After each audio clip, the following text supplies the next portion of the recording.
Ya baik, Assalamualaikum warahmatullahi wabarakatuh. Jumpa lagi dengan saya tadi FR PKWU SMA. Nah, kali ini FR Manajerial Sosio Kultural. Mohon maaf agak berisik, namun karena ada beberapa permintaan dari grup dan teman-teman, sehingga saya terpaksa walau sampai rumah selesai ujian tadi untuk membuat FR ini. Dan alhamdulillah nilai sosiokultur itu nyaris hampir 200. Jadi pada nomor satu itu, pada soal pertama ada pelayanan publik yang memuat soal-soal berkaitan unsur kebijakan publik. Nah, di sini kita pilih atau kita cari yang paling menguntungkan masyarakat banyak karena kita di posisi sebagai pelayanan publik. Ya, jadi di sini kita pilih yang menguntungkan masyarakat banyak. Kita posisikan diri kita sebagai pelayan publik. Kemudian sekedar informasi bahwa soal manajerial dan sosiokultural itu tidak, kalau udah yang ikut di tahap satu kemarin itu masih sama, bentuk-bentuknya masih sama.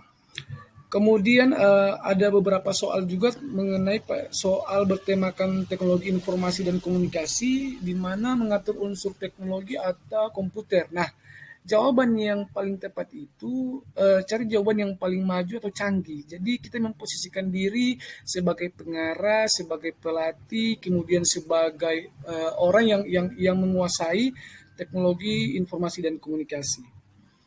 Kemudian pada tema orientasi kepada orang lain, ini misalnya soal dalam situasi kelompok, maka pilihlah jawaban yang berorientasi pada orang lain yang terdapat dalam kelompok, yaitu rekan kerja.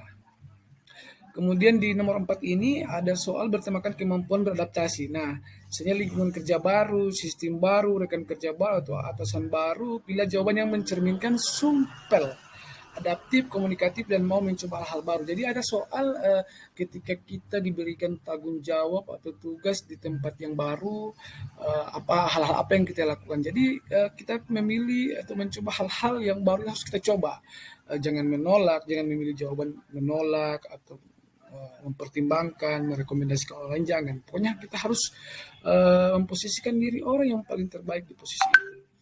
Kemudian pada soal bertema kemampuan mengendalikan diri, misalnya kegagalan saat ujian, kerugian, atau bangkrut, maka kita pilih jawaban yang mencerminkan dan menerima kesalahan. Maka kita memposisikan diri berani mengambil kesalahan ketika kita dalam posisi salah, maka kita harus berani mengambil mengakui kesalahan kita. Nah, pada soal bertema kemampuan bekerja mandiri sebagai contoh sakit ketika ada tugas. Ini sakit ada ya, namun yang sakit itu tadi di soal itu rekan kerja, maka kita pilih jawaban menugaskan bahwa tugas akan selesai dengan baik oleh diri sendiri. Kalau di posisi kita yang sakit, maka kita harus memposisikan diri secara profesional bahwa kita. Kemudian pada soal nomor 7 bertema kemauan belajar. Jadi pada soal bertema kemauan belajar, misalnya soal yang memuat unsur diklat, pendidikan, kursus, dan bimbel, maka kita pilih jawaban yang mencerminkan keinginan yang tinggi untuk belajar terus-menerus. Jadi untuk meningkatkan kompetensi diri kita. Kemudian ada pada soal bertema orientasi terhadap pelayanan, misalnya terhadap tugas yang berhubungan dengan pihak luar, pilih jawaban yang cenderung dilakukan untuk kepentingan orang lain di luar kelompok. Kemudian yang ke-9, pada soal yang memilih unsur kebijakan publik bertema sosial budaya, pastikan memilih jawaban yang tidak.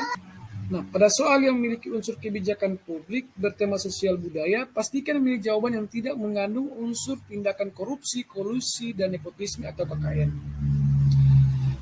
Pada intinya kita memposisikan diri sebagai orang yang istimewa di dalam menjawab soal sosiokultural ini. Kemudian ada di ke-11 pada soal bertema profesionalisme, misalnya ada gangguan dalam pekerjaan, orang tua sakit, ditelepon orang tua, maka jawaban yang menunjukkan sikap akan tetap fokus bekerja meskipun di tengah-tengah gangguan itu. Itulah yang akan kita pilih. Kemudian pada soal yang bertema di jaringan kerja, misalnya soal yang mengandung unsur koneksi atau pergaulan, pilih jawaban yang mencerminkan sikap supel atau terbuka ke semua orang. Nah, begitu pula selanjutnya. Kemudian ada di kan 45 nomor dibagi antara manajerial sosiokultural itu ada 45. Ada soal yang memilih jawaban sesuai, sangat sesuai, kemudian setuju, sangat setuju. Ketika pernyataan soalnya atau pertanyaan soalnya itu positif, maka yang kita pilih saja tidak usah ragu-ragu, maka memilih jawaban yang sangat setuju atau sangat sesuai. Tidak usah ragu-ragu. Ketika jawaban negatif, maka yang kita pilih tidak sangat setuju atau tidak sangat sesuai. Oke Bapak Ibu, seperti biasa bagi Bapak Ibu yang menginginkan file ini, karena ini dalam keadaan hujan, saya di ruang terbuka, yang menginginkan file ini nanti saya akan masukkan nomor WA saya di link deskripsi. Terima kasih. Assalamualaikum warahmatullahi wabarakatuh. Semoga lulus di tahap 2 ini.